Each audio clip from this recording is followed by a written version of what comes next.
Hello guys, welcome back to the one more video. This is Rishan sir and you are watching MS Civil Lecture YouTube channel. On the student demand, जैसा कि आप सबको पता है कि first year engineering और direct second year engineering के admission होने वाले हैं। जो फार्मेसी के भी बच्चे हैं, जो आर्किटेक्चर के भी बच्चे हैं, उनके लिए भी ये वीडियो है क्योंकि डॉक्यूमेंट्स जो है वो सेम लगने वाले हैं। बस सिर्फ एक फ़र्क होता है कि उनका जो एंट्रेंस एग्ज़ाम होता है खुद का, जैसे कि फार्मेसी के लिए भी MST CT रहता है, PCB फिजिक्स केमिस्ट्री बायो, और आर्किटेक्चर के लिए नाटा हो गया, और JEE से भी बच्चे आर्किटेक्चर में ले सकते हैं। सो उनके लिए भी सेम वीडियो प्रीफर कर सकते हैं वो ये वीडियो भी। तो what are the documents required for the admission in first year और direct second year degree. So पहले तो देख लेते हैं कि एडमिशन प्रोसेस के बारे में AICTE ने क्या सर्कुलर अपडेट किया है। अभी सर्कुलर उन्होंने, तो जैसा कि आप सबको पता है कि AICTE ने अभी अपना न्यूज़ सर्कुलर 20 अक्टूबर को निकाला है और उसमें कहा है कि 30 नवंबर 2020 तक सारे एडमिशन प्रोसेस जो है वो एंड करना है उन्हें। बट थोड़ा सा सवाल ये पैदा होता है कि अभी तो डिप्लोमा के भी रिज़ल्ट नहीं निकले हैं, MST CT का रिज़ल्ट भी नहीं निकला है। मोस्ट प्रोबेबल वो फर्स्ट वीक ऑफ नवंबर में निकलने वाले हैं सारे रिज़ल्ट्स।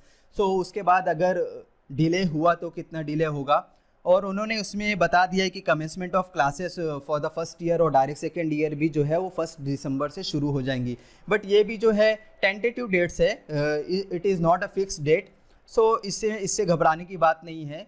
तो जब भी रिज़ल्ट आएगा उसके बाद ही एडमिशन प्रोसेस होगा। बट उन्होंने बोला है कि वो जल्द से जल्द जो है एडमिशन प्रोसेस ख़त्म करके कमेंसमेंट ऑफ क्लास शुरू करेंगे। ठीक है, तो आपको रेगुलर रहना है। जिस तरह जैसे ही रिज़ल्ट और MST CT के या फिर MSBT के रिज़ल्ट दोनों मैं डिक्लेयर कर दूंगा, जैसे ही वो नोटिफिकेशन कुछ आता है तो मैं अपने YouTube चैनल पर आप सबको बता दूंगा।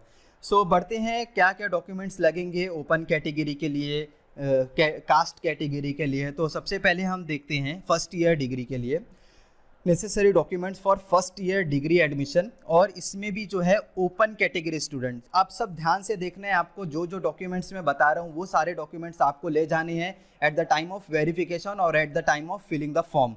ठीक है, जैसे ही आपको प्रोसेस शुरू होंगे तो हम आपको इत्तला कर देंगे कि प्रोसेस स्टार्ट हो चुका है। सबसे पहले आपको जो है फर्स्ट वन पे जो है आपकी SSC मार्कशीट रखनी है आपको।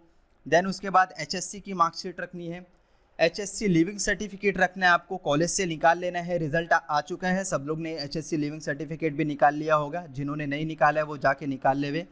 देन उसके बाद इंपॉर्टेंट डॉक्यूमेंट है डोमासाइल और बर्थ सर्टिफिकेट। ये जो है आपको ये महाराष्ट्रियन है कि नहीं आप वो दिखाने के लिए रहता है, और इंडियन के लिए जो है वो आपकी लिविंग सर्टिफिकेट पे रहता है इंडियन के लिए, तो उसके लिए कोई ज़रूरत नहीं है। बट डोमासाइल या फिर बर्थ सर्टिफिकेट होना ज़रूरी है। देन उसके बाद MST CT और JEE मेन मार्कशीट, ये सबसे important score card MST CT का, जो कि अभी रिजल्ट डिक्लेयर नहीं हुआ है, तो कुछ दिन में डिक्लेयर हो जाएगा, तो वो आपको प्रिंट निकाल के रख लेना है। नेक्स्ट है गैप सर्टिफिकेट इफ़ वैलिड। अगर किसी बच्चे का गैप हुआ है 12th के बाद 1-2 साल गैप हुआ है, देन उसने MST CT अभी दिया है तो गैप सर्टिफिकेट बना सकते हैं। But it is not an important certificate, ये चल जाता है अगर किसी बच्चे के पास नहीं है तो। देन उसके बाद है पासपोर्ट साइज 5 कलर फ़ोटोज़। ये सारी चीज़ें कॉमन होने वाली है कैटेगरी में, चाहे वो फर्स्ट ईयर डिग्री से है, डिग्री में ले रहा हो, या डायरेक्ट सेकेंड ईयर डिग्री में हो, या कास्ट कैटेगरी हो, या ओपन कैटेगरी हो। बट इतनी मिनिमम रिक्वायरमेंट है, ये सारे डॉक्यूमेंट उसके पास रहना चाहिए। 5 जो है कलर फ़ोटो रहना चाहिए पासपोर्ट साइज़, आधार कार्ड होना चाहिए बच्चे के पास, माइग्रेशन सर्टिफिकेट इफ़ वैलिड, अगर कोई बच्चा माइग्रेट करके ये स्टेट में आया हुआ है तो उसके पास माइग्रेशन सर्टिफिकेट रहना चाहिए। माइनॉरिटी एफिडेविट, अगर कोई बच्चा माइनॉरिटी से बिलोंग करता है तो उसके लिए माइनॉरिटी एफिडेविट रहना चाहिए, but it is not necessary even. Next है income certificate, it is also important for your scholarship form also. ठीक है, तो स्कॉलरशिप फॉर्म भी खुल चुके हैं, जैसे ही आपके एडमिशन्स हो जाएंगे उसके बाद फ़ौरन आप लोग को स्कॉलरशिप भी भरना रहेगा, तो इसलिए इनकम सर्टिफिकेट अभी के अभी बना के ले लो। ये eight the time of process, जो एडमिशन के टाइम तो नहीं लगेगा, वो खाली कास्ट वालों को लगेगा, ओपन वालों को नहीं लगेगा। बट जैसे ही एडमिशन हो जाता है उसके बाद आप जो है स्कॉलरशिप भरने के लिए जब फॉर्म खोलेंगे तो उसके अंदर सबसे इंपॉर्टेंट डॉक्यूमेंट जो होता है वो इनकम सर्टिफिकेट का होता है, तो अभी से ही ये सारे डॉक्यूमेंट बना के रख लीजिए। आगे बढ़ते हैं। अगर कैटेगरी स्टूडेंट है, OBC, SC, ST, SBC, NT, DT, ये सारे स्टूडेंट्स के लिए क्या क्या डॉक्यूमेंट रिक्वायर्ड है, वो सारे बेसिक डॉक्यूमेंट मैंने बता चुके, वो तो लगेगा ही। उसके बाद जो है उनको जो मेन चीज़ है डॉक्यूमेंट की वो है कास्ट सर्टिफिकेट। वो कौन सी कास्ट से बिलोंग करता है, whether it is OBC, SC, ST, तो उनकी सर्टिफिकेट चाहिए विथ वैलिडिटी। वैलिडिटी जो है 100% चाहिए। डिप्लोमा स्टूडेंट के लिए वैलिडिटी नहीं चाहिए होती है, बट डिग्री में लेने के लिए आपको वैलिडिटी ज़रूरी है। विदाउट वैलिडिटी आपका एडमिशन कास्ट कैटेगरी में नहीं हो सकता। इसके साथ में एक जो है प्लस सर्टिफिकेट आता है, वो होता है non creamy layer certificate, right.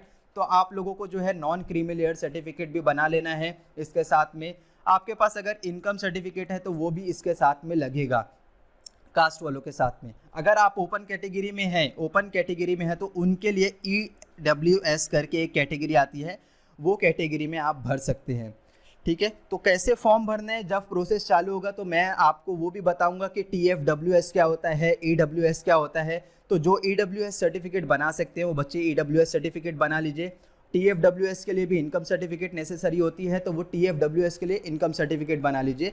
Short में मैं बता देता हूँ, TFWS जो होता है वो बेसिकली एक ब्रांच में 3 सीट होती है ऐसे बच्चे जो कि ट्यूशन फीस वीवर स्कीम से उनको एंट्री मिलता है, ठीक है। तो उनकी फ़ीस जो है लगभग 10% ऑफ फीस भरनी पड़ती है उनको कॉलेज की। मतलब आपकी 50,000 फीस है तो आपको सिर्फ 5,000 भरनी पड़ेगी, बाकी जो है कॉलेज पे करेगा। 85% बाकी जो है कॉलेज पे करेगा या फिर गवर्नमेंट पे करेगा, उससे आपको कुछ लेना देना नहीं है, ठीक है। तो आप EWS सर्टिफिकेट या TFWS कैटेगरी जो रहेगी उसके अंदर फॉर्म में, वो मैं आपको बाद में बता दूंगा eight the time of admission process, ठीक है। देन उसके बाद हम देखते हैं डायरेक्ट सेकेंड ईयर में। डायरेक्ट सेकेंड ईयर डिग्री जो कि लैटरली आते हैं बच्चे डिप्लोमा से जो बच्चे आ रहे हैं, अभी उनका एग्ज़ाम हो चुका है फाइनल ईयर का, राइट। देन उसका रिजल्ट लगने वाला है first week of November. Basically यही बताया जा रहा है कि फर्स्ट वीक ऑफ नवंबर में लगेगा, क्योंकि 31 के चांस कम लग रहे हैं। आ गया तो अच्छी बात है। देन उसके बाद इसमें भी सारी चीज़ें सेम लगने वाली है, बट 11th का मार्कशीट नहीं रहेगा इसके अंदर 12th का मार्कशीट नहीं, बल्कि इसके अंदर डिप्लोमा के 1st to 6th सेमेस्टर के सारे मार्कशीट और उनको उनकी प्रोविजनल और पासिंग सर्टिफिकेट भी जो कॉलेज से मिलेगी वो भी साथ में लेके जाना है, ठीक है। तो बाकी सारी चीज़ें सेम है, बट यहाँ पे सिर्फ एक चीज़ ही है कि यहाँ पे उनको डिप्लोमा के 1st to 6th सेम के सारे रिजल्ट रखने हैं साथ में, और प्रोविजनल पासिंग सर्टिफिकेट भी रखना है साथ में। और ये एक इक्विवेलेंस सर्टिफिकेट जो मैंने दिखा दिया यहाँ पे, इक्विवेलेंस सर्टिफिकेट ये होता है कि अगर कोई बच्चे ने डिप्लोमा नहीं किया है, BSc वगैरह किया है, तो वो भी इक्विवेलेंट टू हमारा क्या होता है, BSc जो है इक्विवेलेंट टू डिप्लोमा होता है। तो वो BSc से भी डायरेक्ट सेकेंड ईयर में एडमिशन ले सकता है। उसका प्रोसेस भी मैं आपको एडमिशन प्रोसेस के ड्यूरेशन में बता दूंगा कि क्या क्या एलिजिबिलिटी है डायरेक्ट सेकेंड ईयर के लिए, ठीक है। और अब डायरेक्ट सेकेंड ईयर जो है कैटेगरी की बात कर लेते हैं। डायरेक्ट सेकेंड ईयर कैटेगरी के लिए भी सेम सारी चीज़ें जो मैंने बता चुके हैं पहले। इसमें भी सिर्फ एक ही जो है वो चीज़ है कि 1st से 6th सेम के पूरे रिजल्ट आपके पास रहना चाहिए। प्रोविजनल और पासिंग सर्टिफिकेट जो आपको कॉलेज से मिलेगा रिजल्ट के बाद, वो आपके पास रहना चाहिए, ठीक है। फिर जो डिप्लोमा में आपको लिविंग सर्टिफिकेट मिलेगी वो सर्टिफिकेट आपके पास रहना चाहिए। बाकी सारी चीज़ें caste certificate, non creamy layer और वैलिडिटी, ये सारी चीज़ें आपके पास रहना ज़रूरी है। इससे रिलेटेड और किसी को कुछ लगता है कि और कुछ डॉक्यूमेंट्स लगते हैं तो वो कमेंट करके ज़रूर बताएं हमको, और किस टाइप की वीडियो आपको चाहिए वो भी कमेंट करके बताएं कि किस में आपको प्रॉब्लम हो रही है, किस चीज़ में किस टाइप की आपको वीडियो चाहिए, तो वो भी हम कोशिश करेंगे लिए आपके बनाने के लिए। चल मिलता हूँ नेक्स्ट लेक्चर में, तब तक के लिए बाय। चैनल को सब्सक्राइब कीजिए, वीडियो को लाइक कीजिए, शेयर कीजिए। Thank you, bye bye.